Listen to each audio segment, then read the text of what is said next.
I'm Katherine Margaret Murphy. I stood as a candidate for the Party of Women in Finchley and Golders Green in July, the general election in the UK. It was probably one of the most amazing experiences of my life. It opened doors I didn't even know existed, and I'm absolutely hooked. Doing it again, or just being that voice that needs to be there, or part of the voices that need to be there to bring all these horrendous things that are going on to attention to the general public. I agree. I had a whale of a time. I didn't expect what happened to happen. It was really intense, but I really enjoyed myself, and I'm looking forward to doing it again as well. Yeah. Well, you actually live in Spain, don't you? Yeah, I live in a place called Denia. It's near Alicante and near Valencia. It's on the sea, beside the sea. It's very beautiful, very lovely. I've been living here on and off since 2006 when I was doing my PhD here in Spain, and I love the environment, the culture, the people. Yeah, and that's why I'm here. Really, I keep coming back. Blissful. And you've got the weather. Yeah, the weather's pretty good. Yeah. Oh, complaining about the weather. Yeah. So do you want to tell us a bit more about your election campaign, why you got involved? Yeah, so I've just been sort of frustrated with not having any kind of avenue or way to express my political views over the last years. And, the parties that I might have voted for in the past are just their positions on transing children and women's rights, the erosion of women's rights, are just sort of appalling to me. And so, of course, I found myself politically homeless. And I remember tweeting about 2 years ago, I wish someone would start a party for the sane. And then Kelly J starts the party this year. Was it in February? February? Yeah. Yeah. I think it took quite a long time to register, but in February it went live, yeah. Yeah. And I joined immediately. Obviously, it was like a dream come true. I did as well. Yeah. And I'd been already a member of Let Women Speak for years and for a good while. And so I joined immediately. And then when the snap election came up, an email went round, I think it was mid-June or in early June, and said, "Why don't you stand?" No, why not? Let me stand. And so everything kind of serendipitously arranged itself in my life for that to happen as well, which was quite extraordinary. And so I took 2 weeks off work and ran an election campaign. I had all these volunteers that just sort of appeared out of nowhere to help me. We went to the tube stations and we gave out leaflets and went to hustings. I didn't speak at hustings because I wasn't ready for that, to be honest. Next time. Yeah. Cross. So were you like in the panel on the hustings as a candidate? No, I wasn't invited. Right, okay. Actually, there was only one hustings in the constituency that I was aware of, and it was at the synagogue in Golders Green, and I hadn't been invited. But I was okay with that because, as I said, I was just going to be a disaster, really. Because I didn't know anything about what happens Yeah. So my hustings, the main hustings that I attended, it was the first hustings I'd ever been to. And I was there with the MP from my local area who's been MP for years, since 1997, and Blair got into power. And all these other candidates who I didn't really know as well. And yeah, I got up on that microphone and just power came out. I was I really enjoyed that, actually. But I'm not sure if I would do another hustings just because of the audience, like the Reform candidate, who are probably the closest thing that we've got to what, they're the only party who talk about gender, but I don't think they get it, but they're the closest ones. They didn't attend, and I can see why. It was basically Labour's following who were there, I think. Yeah. So I'm not sure if I would go back. Not sure. I'd Or have you to have to. think about it. But it was glorious because one of them actually said that reform were far right. And I was like, can't let that go. So when it was my turn to answer the question, I can't even remember what the question was. And I just stood up and said, somebody's just called reform far right. You know, they call women far right and Nazis for saying that we want our rights. Yeah. It's just to shut people up. And Excellent. I think I caused a bit of a stir. So unfortunately, nobody recorded it because that would have been an internet sensation. That would have been brilliant, though. That's exactly what we need, isn't it? Yeah. And there was a few of them moments like that. So I think if you had the opportunity, you would be able to do it because you know your stuff. You know what's happening. Yeah, it's just a matter of, doing it, I guess. Yeah. It's amazing how it just comes to you. I think I was quite lucky because I never got to go first, so I had time to think about my answers while other candidates were answering. And obviously what they said helped me to think about how I could answer. So that was good. Yeah. I wondered if it wasn't because we have been tarnished as far right that the synagogue didn't invite me. I did wonder if that was kind of one of the reasons. And I guess that's kind of like if people believe that lie, then you are going to be blocked from speaking, which is I suppose exactly what they want. For people to believe that we're far right is just madness. But then by blocking what we're saying, then how can they find out what we're about and how do they learn any other perspective? But that's what they want, isn't it? That's exactly what they want. They want us to be silenced. They want to silence women. I mean, it's the same all around the world, isn't it? Keep women quiet. Yeah. It's horrendous what's happening in Afghanistan. Unbelievable, yeah. They're not even allowed to talk to each other now. I haven't dared to look into actually the details of that. I can't bear to. It's horrible, isn't it? That's where hatred goes. When hatred isn't, somehow held back, that's where it goes. It's the Handmaid's Tale, isn't it? It's sinister and it's really worrying. I am genuinely worried about, I know it's horrendous what happens in other places, but to think that might happen here as well in a country that was democratic and I know it's like the foundation of free speech in this country. It's based on democracy is based on free speech, and they're trying to silence it, and it's absolutely sinister. It really is. It really is extremely sinister, and it's all based in misogyny, hatred of women. So it's all insane, fundamentally. Yeah. No reason to hate another type of human. So was there a moment where you thought, hang on a minute, this trans stuff is really bad for women?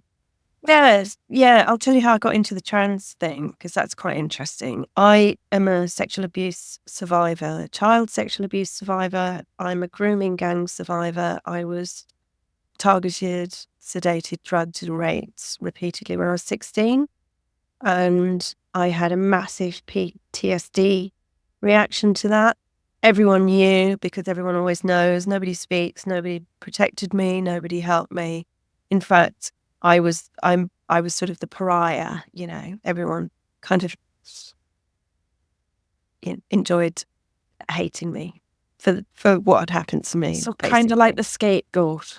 Yeah, I think it just very difficult for people to accept how men are. They prefer to, agree with them and blame the woman for being the victim somehow. Or pretend it hasn't happened. Pretend it hasn't happened. You're making up. It's all in your mind, whatever. The thing is, it was all in my mind because I'd been sedated. So I had no memories of what happened. I had some small memory of what happened that were clearly criminal, which were very, very clear. But that led into, really, really horrendous, brutal stuff that I had no memory of. So I've spent 30 years of my life with this kind of fear, and every step I took in the world was fear. I was just, my whole body was just waiting for something to happen all the time. And so they took my life from me, basically. And yeah, after that, I don't know, must have some kind of inner strength, because I managed to sort of suppress what was coming up to the point where I could kind of half manage a normal life. So I went to university and I drank a lot and took drugs and things like that. A lot of escapism. I wasn't able to have normal relationships with anyone. Work was always impossible because I had to be around men all the time. I chose a career which is, I'm always the only woman, which is kind of strange, but there you go. And anyway, so that's the backdrop. And then I've been healing, obviously, from that. And I started to realize something was very wrong. And I got physically ill, digestive problems, really, debilitating stuff. And I realized at some point that it was all connected to these things that had happened to me that I hadn't addressed or hadn't faced. I was hiding from, basically. Yeah. So I started to heal, to find therapists, trying to access those memories, which I did. I went to the police twice. The first, I had a very cathartic, kind of explosive memory come back in 2006, and I went to the police immediately, and they didn't take me seriously. In fact, the detective, he was very nice, but he had a gut. I was videoed. He did a video interview, which took about half an hour, and he had a woman police officer doing the editing and managing the video, and he kept saying the most outrageous sexist jokes to her, like, "Oh, you should really be in the kitchen, shouldn't you?" And it was just incongruous. Like, here I am reporting child sexual abuse from grooming gang, and he's saying, I mean, it was just nuts. Anyway, it was so difficult, and I became re-traumatized, and then I spent 10 years thinking about it, basically, and unpicking, because it was such a big story. I went with this one incident or two incidents, the one that I'd always remembered, and the one that I had remembered during therapy, the big one. And there was all sorts of things going on around it, like, all these different people involved. And I hadn't remembered any of that. So I had 10 years to kind of put that all together. And I went back to the police. And I went back to the police at that time when it was safe to. There was a few years of being treated with really enormous respect. And, it was just after Savile and all the big cases. And so they changed sort of everything that had happened that I could remember. I went back to the police and they took me seriously, and they believed me. And I dealt with two women police officers who were just incredible. And they arrested the guy and everything, and they were doing a proper investigation. And it was just so cathartic. And then the CPS changed its charging criteria, and they dropped the case. Oh, goodness, how did that? And I just went into this massive. For you? I went into a massive suicidal depression for about 8 years. And I'm anxious, crazy anxious. This anxiety was just intolerable. And so I started with my healing practice. And what I was finding is that every time I found a therapist, I ended up having to help them deal with my story because it was too difficult. That is not what therapy is supposed to look like. No, I know, but for me, it was a lottery. I was finding people that just didn't have that kind of space to hold what had gone on for me. Yeah. And so And what I was realizing was a lot of the therapists I had seen would kind of just hobbyists, really, or, they hadn't been on the front line. And I thought, okay, so I'm going to go on the front line because, I want to help people eventually, because this whole life of mine can't be for nothing. So, the aim is to help people, other people, always. And so I joined Childline as a counsellor. Perfect. And that's where I found out about trans. Right. Okay. Yeah. Because it had been in the periphery. People were talking about it. Like, I think I joined the Women's Equality Party as well at the time, because I was Goodness. yeah, I can't remember it very well, but probably I did, because I remember it being a thing, and I remember just not having the space to deal with that at that time, because I was just sort of immersed in this depression and anxiety and this need to deal with the violence against women. And so it seemed like it was different. It was the same as what I was dealing with. I didn't realise actually it's kind of fundamentally the same. So Childline was an eye-opener, really, completely, because we were basically forced to affirm these kids who were suffering enormously. That's not what counselling is. Counselling's where you gently challenge the point of reference of someone's view in order to help them to see it from different perspectives so that they can reframe what's happened to them. Yeah. And I would write, because it was emails, so I would write with that in mind and be gently kind of reflecting what they'd said and maybe saying, just things that were pulled out by moderators, and I was asked to change. Like, there was one example, there was this girl who had been identifying as a boy and had changed her name to whatever.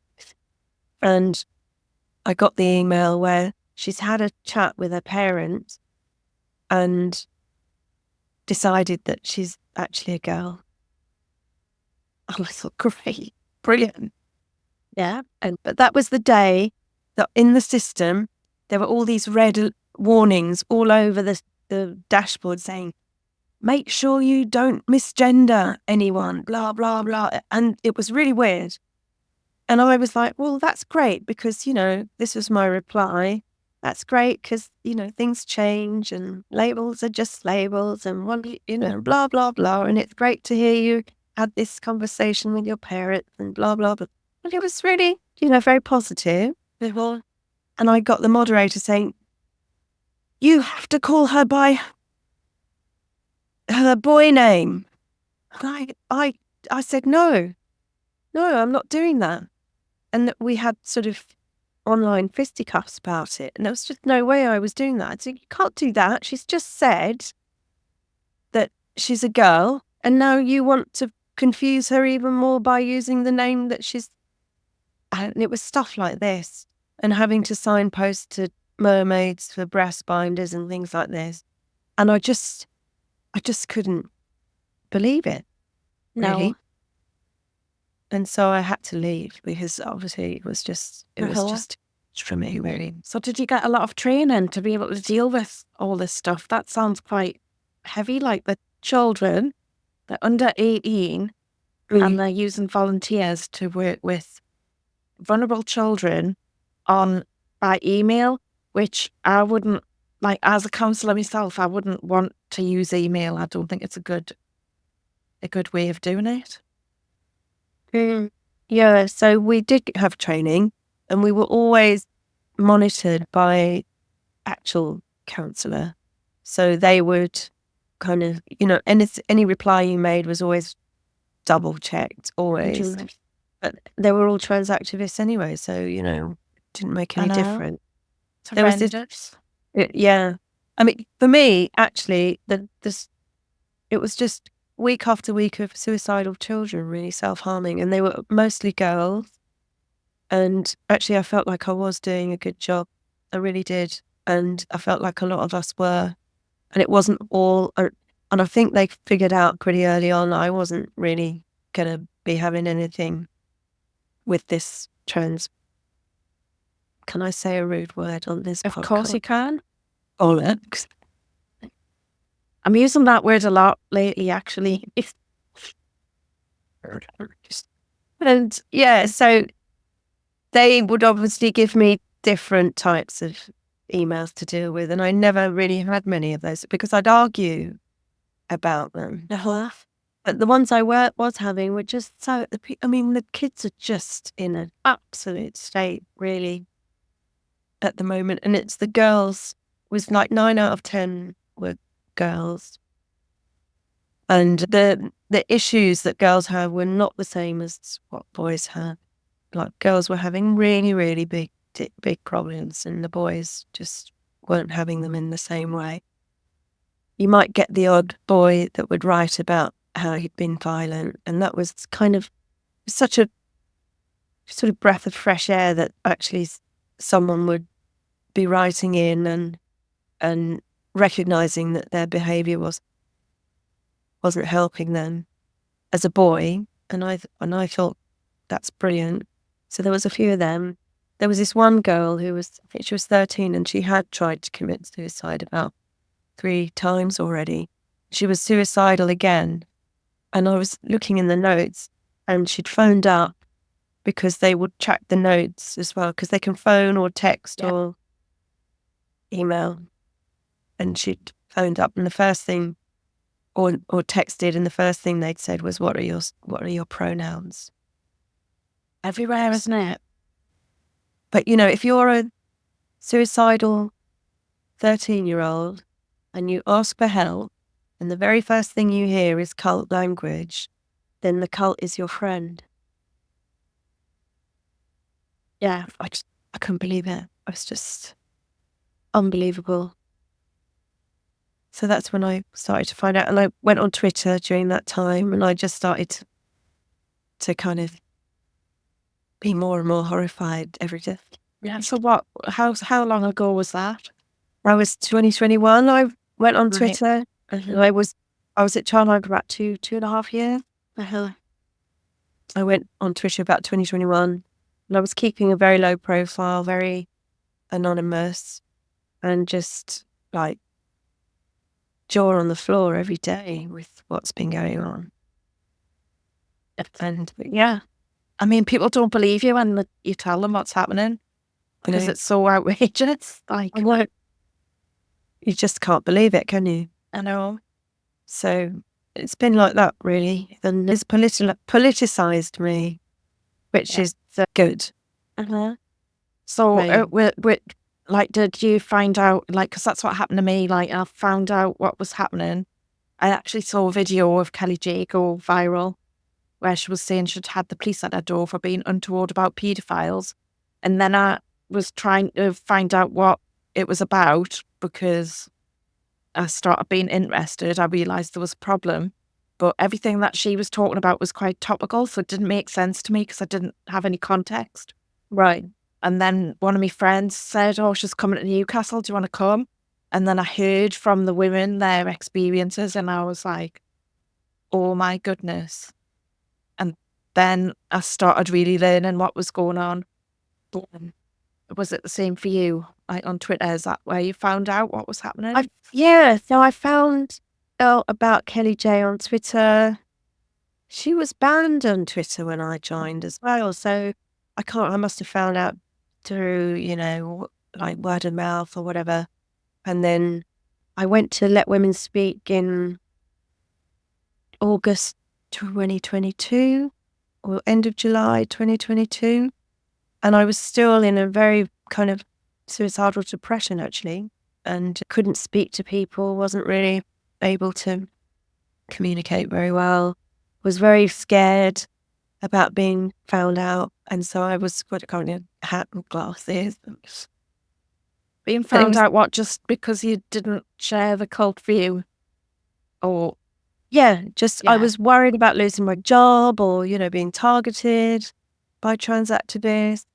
I couldn't have dealt with any of that at that time. I was really wounded and just, you know, suicidal. All I could think about was not how I was gonna not be here anymore. And I felt like that for years. So, you know, but I don't feel like that at all. I'm completely healed from that now, by the way. I don't think you're ever completely healed, but I'm glad to hear you're in a better place. That's good. Well, I have not had a thought like that since I don't know when. Okay. So I do feel like it's just completely gone. Yeah. Yeah. It's incredible. It's kind of miraculous. That's good. And it even excites me as well. The anxiety. There are stories about why that might be the case, but I won't go here. But yeah, the anxiety I had was so bad I couldn't actually leave the house. So I got horribly addicted to Valium. Right. Whereas I ended up in rehab because I couldn't go out of the house without medicating myself. I couldn't go to work without medicating myself. The anxiety was so bad. And I ended up in rehab. And so I was just in this kind of anxious and suicidal depression state for ages. And then I started to be targeted here by the porn gangs. And that's when I started to get better. I found this kind of strength inside. That's really ironic. The thing that you were really worried about happening, when it happened, it gave you strength. Yeah. The fight, like this warrior inside just emerged. Yeah. They'd been drugging me as well without my knowledge. I don't know how exactly, but probably something like in the neck, or, you know, they can just very easily drug people and sedate people these days. There's so many different ways to do it. And I was out of my mind. And they got access to my computer and to my phone, and they tracked my movements, and they took very sensitive videos of me in sexual situations. And they sent them around the town. Mess. I know, it's crazy. And so the second time I went to Let Women Speak was in Madrid, and I told the story. It's actually it's on YouTube there, because that was happening at that time. And they were actually drugging me at that time as well. I was out of my mind. It's stopped now. So it's like, yeah, it's stopped now. I'm still fighting. It's a really strange situation. But anyway. Yeah. So like that porn is at the bottom of a lot of harms in society. Yeah, I think the men just lose their minds, actually, and they're groomed into it by other men, their big brothers, who were groomed into it by their big brothers, and they all think it's completely normal because it's so prevalent, and nobody's questioning it. Nobody's saying, you know, are you sure this is all right? Nobody's making those statements. Well, we are. Yeah, we are. The society here I live in, people have to just do whatever the men tell them to do. There's no way you can you can't change anything here unless something outrageous or miraculous happens. Everyone's kind of completely behaved and does whatever they say. And I think that's been true forever. And probably it worked more or less up until porn became a thing. Because porn has made sexual violence against women completely normal. Porn's been around for forever. But I think it's more that it's like online, and people have smartphones, so they have access at any time of the day or night. Yeah, with this little device that they keep in their back pocket or wherever they keep it. Yeah. So where there might have been one in 100 looking at that stuff, now there's 95 out of 100 people looking at that stuff on a regular basis. It's like mind poison, Yeah. actually. Yeah. So I went to Let Women Speak in Madrid. It was actually this April, and I told my story in Spanish, which matches the story of sexual abuse when I was 16 in the most kind of extraordinary way. It's like a reenactment, which would be the therapeutic definition. It's curious because becoming healed of anxiety and depression related to sexual abuse, at that moment, this reenactment begins. So it's so curious. It's such a curious thing. And anyway, so that it was just not even 6 months ago, really. Yeah. I remember that the Madrid Let Women Speak was on YouTube, but obviously I don't speak Spanish, so I found it really difficult.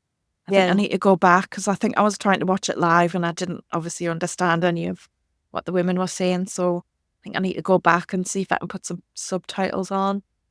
Well, I did mine in English as well. Did you? I said it in Spanish and English. It was very short. I wrote it out and I had some help with the Spanish. And I think the Spanish is weird. The Spanish ended up being better than the English because when I had to switch back into English, I didn't know what I was saying. And so my English will probably use it's a bit sort of, I don't know, it doesn't flow really because I couldn't translate back. I was looking at the Spanish and I couldn't figure out how to. So do you speak Spanish well? You must do, living over there. Well, no, I wouldn't say well enough. Yeah, if I practiced, it would be pretty good. Probably. I don't have I never practice. Yeah. I don't speak. I'm very isolated here. I don't speak to people very much. But if I did practice, I'd get pretty good quite quickly. Yeah. I was much better before, like when I was here in 2014, 15. Yeah, I was pretty good. Not brilliant still, but passable. I didn't identify as a Spanish person. I didn't pass. Oh dear me, you've got to laugh at it, haven't you? You have Otherwise to. it would make you cry. Absolutely. Shall I tell you about? Yeah. It's quite interesting. So I guess this is what I was worried about and why I was anonymous the whole time. And so now I'm not anonymous. It happened. Everything I expected to happen did happen. It's quite interesting. So I worked for a company, big crypto giant, and I started last November, and I was employed in a small team. And there was this guy on the team who was really, really strange. He was very erratic and very offensive and loudmouth and just like a very curious character. And he was identifying probably as a cryptographer and a mathematician and an engineer. And he'd been hired as in the engineering team initially. And he'd lasted 1 week and they threw him out because he was impossible to work with. He was rude, loud. He was sort of like a troublemaker, like an agent provocateur, you know. It was just always causing trouble. And anyway, he was like always going on about how he was this and how he was a security expert and blah, blah, blah. And I had just found out about 2 months previously that I was being hacked because the hackers revealed themselves to me and made it very clear that they had access to all my laptops, phones, everything. So that was like pretty new to me. And I couldn't figure out how they were doing it. And so I talked to this guy about it because at that moment we would sort of work chums, right? So there was no animosity between us at all. In fact, he had employed me, he'd interviewed me and said that, yes, Katherine should have the job. And so we had a good relationship as far as you could with someone like that. And I asked for help. I said, so I'm being hacked I don't know how they've got in, but they have access to Twitter and they have access to YouTube. They seem to be able to post posts directly, in my browser that are aimed for me, that no one else would be seeing. I don't know how it's happening. Can you help me? Because he's a security expert, and every line he says is, as a security expert, blah, blah, blah. And he said, well, give me your Twitter address. So I did. And of course, my Twitter address is my women's rights activism address, and,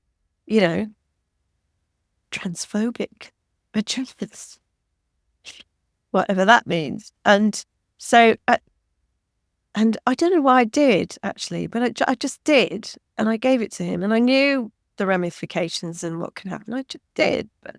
And from that moment, everything changed for me in the company. Everything changed for me. In fact, he ended up getting fired for bullying me about 2 weeks later. Okay. He started to bully me immediately. And he was such an outspoken, rude person anyway. For him to start bullying was, quite extreme. And I just thought, there's something up with this guy. So I did a Google search on him, and it turned out he was an actor anyway. An actor? But why? Why would he get a job in there? But I was thinking, was he like a spy from one of the competitors? There's so much money to be made in crypto that it's just crazy. It's like the Wild West. And so he was an actor. It makes sense. I don't even know if he was just sort of bluffing his way. But, sexism works both ways, doesn't it? It was really interesting because everybody believed him. And just because how he looked and how he spoke, and he looked like a nerd. And so everyone believed he was to be listened to and respected. And he was an actor. It's really interesting. And I think he'd been moved into our team, and we were the technical writing team. And he couldn't do any damage there, really. So I think he probably wanted out anyway. Mm-hmm. And he started bullying me really badly, and he got fired for it. Well, that's positive. They couldn't not fire him. It was so outrageous. But in the meantime, he's told everyone about me and, what I stand for on Twitter and, my personal beliefs. And I was just targeted from then on. And most outrageously. So was it everybody in the company, or was it particular people? There was one guy who's quite high up, and he's got a big kind of lead position, and it was all his teams, like whole groups of people, and I'm sure he was instructing them. And I had to work with him very closely anyway. And so from about January, he stopped giving me work. Right. Because he was told because they're like full-time employment, or was it sporadic or freelance? Me? Yeah. No, it was a full-time job. Yeah. But he just stopped giving you work. That's not very cost effective for the company, is it? It's like yeah, but I had work all over the place, and he was Right. one specific product. Okay, so you had work from other places. Yeah, and then they fired 20% of the workforce, and I got moved up to the lead of the team. So I was managing this small team. So it didn't really matter that he wasn't giving me work, because I had all this other stuff to do anyway. But I did note it. It was noted. And at the same time, he started to complain about me as if I was incompetent. He would sort of say, I don't like it.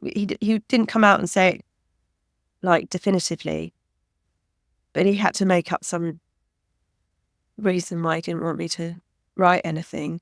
I've been a professional writer for years and years and years as a technical writer, and he just dismissed everything I said and did as an expert as not being, so it was like that really. And then so I was the lead of the team, and all his other teams announced they wanted to help me. So we had this big meeting. There was about, I don't think, 15 of them and me. We want to help you with the documentation. I was like, great, because I had this team that were doing absolutely, well, they were just lazy bastards. But I wasn't able to get them to buck up. They just ignored me. Anyway, so this bunch of people just came in and like took over.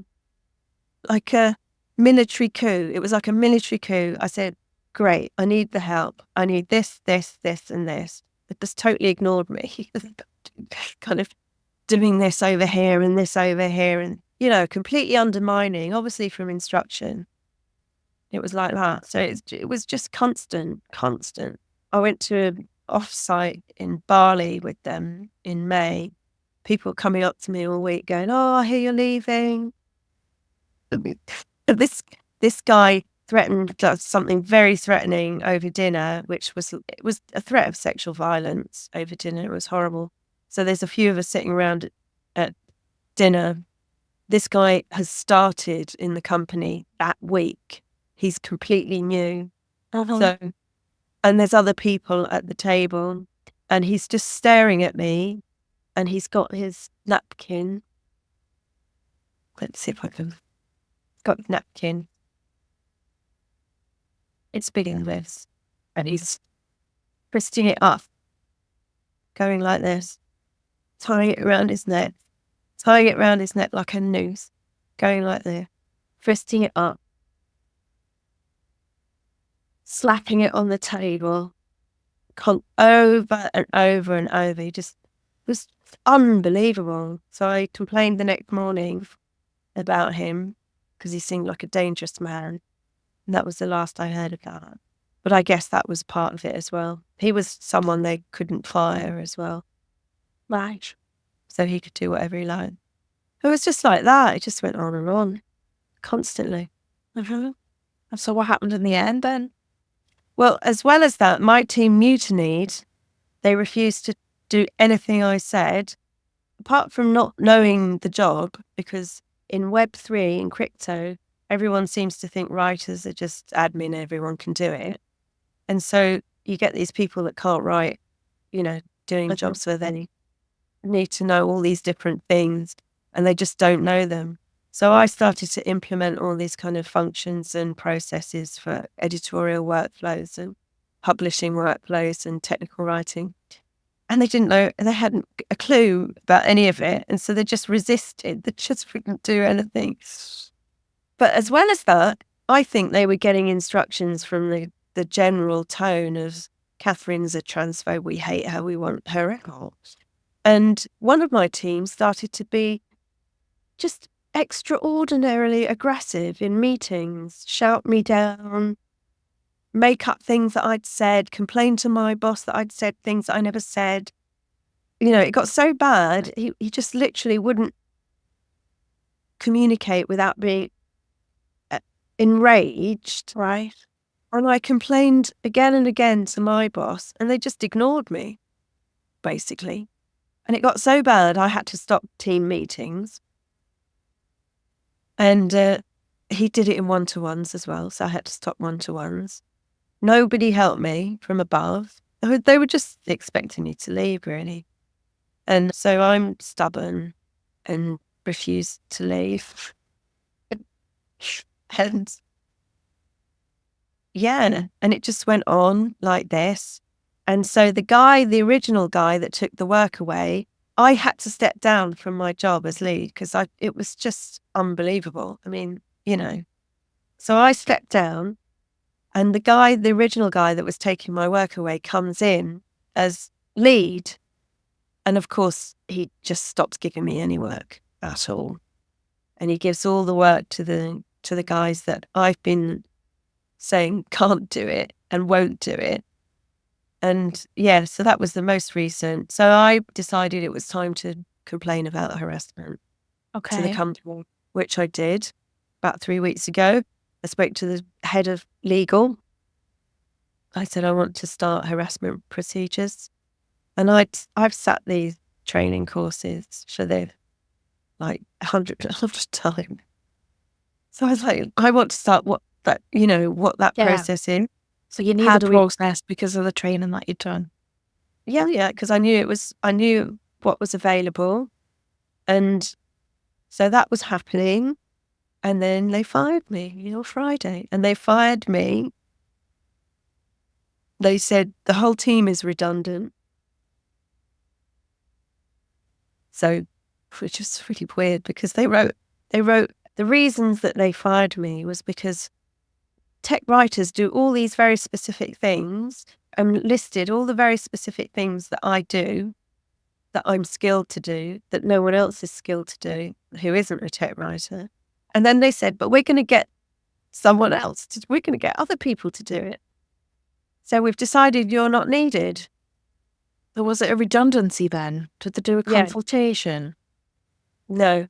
Consultation, no, because it's a Spanish contract, so it's Spanish. Oh, right. So it's different from here.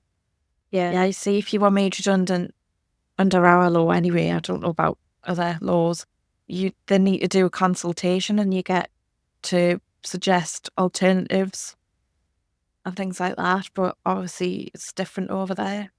It's different, and I'm not sure how, but I think I'm going to talk to a lawyer about unlawful dismissal because it seems very unlawful to me. Yeah. I would have thought that it would be similar. Like our laws would be similar because of the EU, but I don't know. So I wouldn't like to see. Probably. Yeah. Yeah. It's quite new, so Yeah. to find a lawyer now to talk to. Have you got plans for what you're going to do next? Are you looking for a new job, or you're just enjoying your time off? Well, what am I going to do now? I've been on Twitter the last 3 days, like just constantly. It's a bit of an addiction, actually. Yeah, no, I've already had people contacting me about jobs. So I'm kind of like, no, go away. I want to rest for a bit.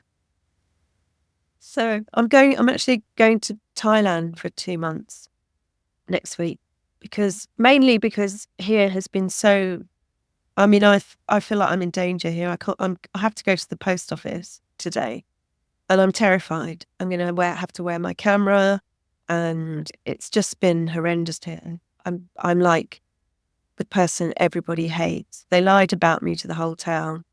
Basically, I complained that some of the teachers at the local conservatory were behaving inappropriately with the girls and sexualizing them. I complained very unofficially, but you're not allowed to do that here.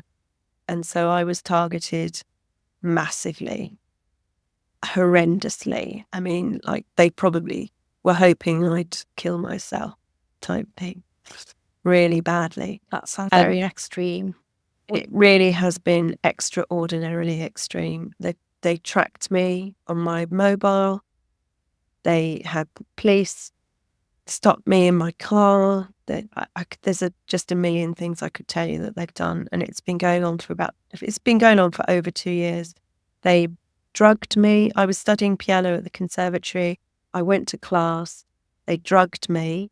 I don't know what with, but some kind of aphrodisiac type substance. They overdosed me. I got rhabdo. They probably gave me kidney damage. Rhabdo. It's called rhabdomyolysis. I'm not sure Is how that to a pronounce kind it. of drug? I've never heard of that. No, that's it. That's when you are poisoned. Your muscles can't deal with the poison, and they start producing poison themselves, and they can kill you. You can also get rhabdo from overexertion. So when you overexert your muscles, and they can't deal with the toxins that your body's creating, and they kind of poison you, and you can die. You can get it in car crashes as well, things like that. It's something people just don't get unless there's some extraordinary thing. And I got it after my music class at the conservatory, Dania.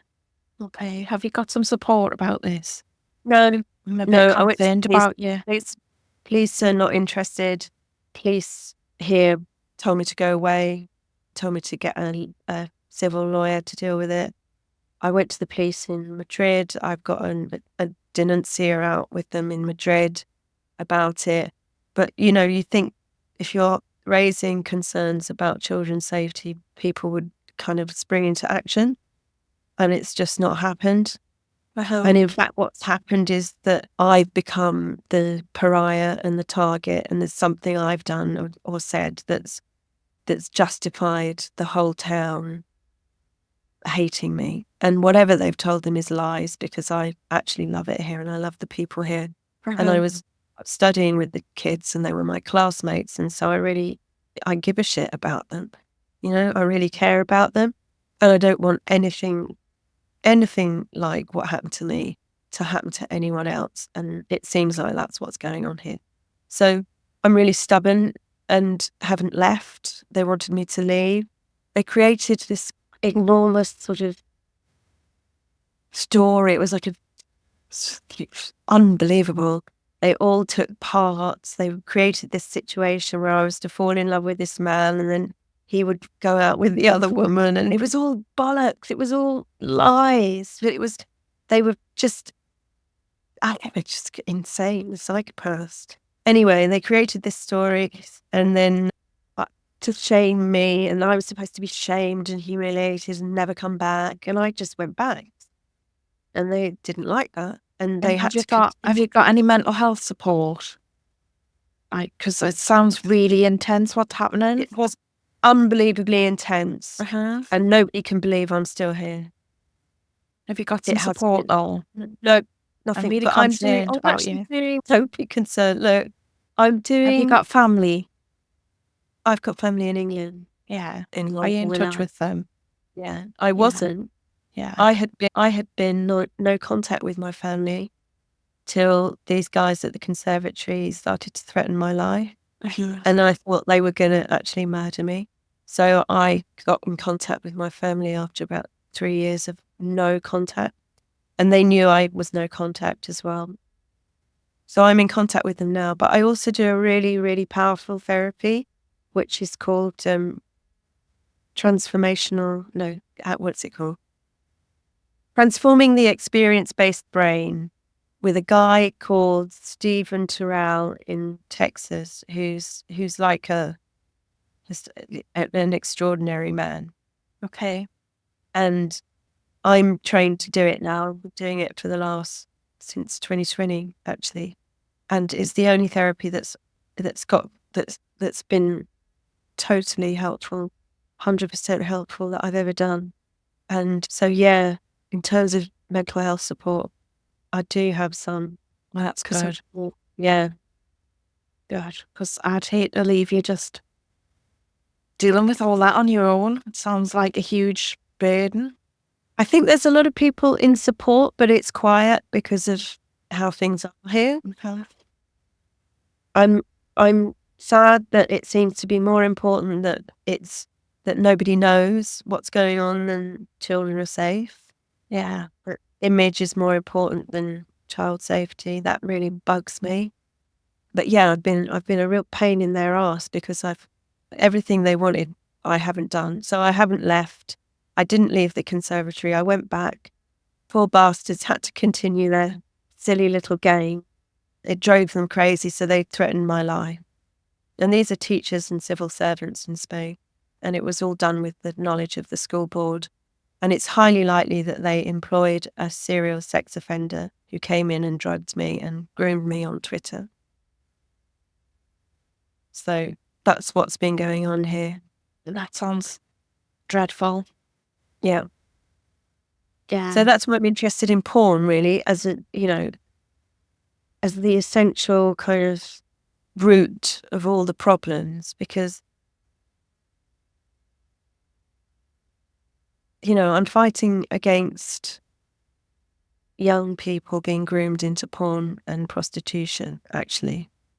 And we, as a party, are fighting against young people being groomed into mutilating their bodies and sterilizing themselves. And it's all from the same spot, the same place, really. So, yeah, I think that's why I said I wanted to talk about porn in this a bit. Yeah. It's such a big influence over society, isn't it? And it's causing a lot of harm. Yeah, it is. It's mind poison. isn't it? Yeah. Right. So, on that cheery note, shall we bring the session to a close? Yeah. Sorry about that. Well, thank you for coming on to my podcast, Catherine. It was really lovely talking to you. Thank you.